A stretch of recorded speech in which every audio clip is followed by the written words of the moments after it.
بسم الله الرحمن الرحيم. شدة الحر.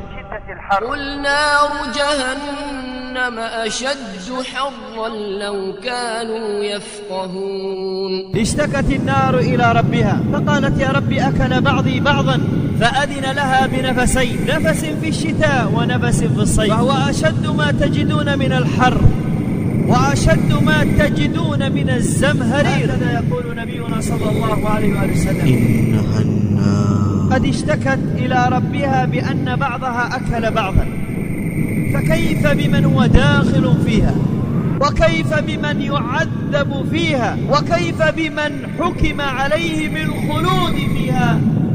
فصل الصيف. والله سبحانه وتعالى جعل هذه الدنيا مواسم، منها ما هو حر ومنها ما هو برد. الصيف ذكر في القرآن الكريم، رحلة الشتاء والصيف، وذكر في سنة النبي عليه الصلاة والسلام، وذكر في كلام العرب. الصيف أخطاء يقع فيها بعضا من الناس في فصل الصيف. أن بعضهم ما يعتني بروائحه، ولا سيما إذا دخل المسجد. أخطاء. أن بعضهم لا يعول على ستر العورة. ومن هذه الأخطاء ما يقع من بعض النساء من التساهل، تلبس القصير وتلبس الشفاف الذي لا يطلع عليها من الناس إلا زوجها، وربما تلبسه أمام أولادها وأولادها قد طر شاربه أحدهم، وذاك قد بلغ، وذاك متزوج، بحجة أن هؤلاء أولادها. لا أخطاء. لا يفرقون بين الأولاد في المضاجع، فتجد أن الولد بجانب الولد ملصق بحجة أنه عنده حجرة واحدة وفيها تكييف.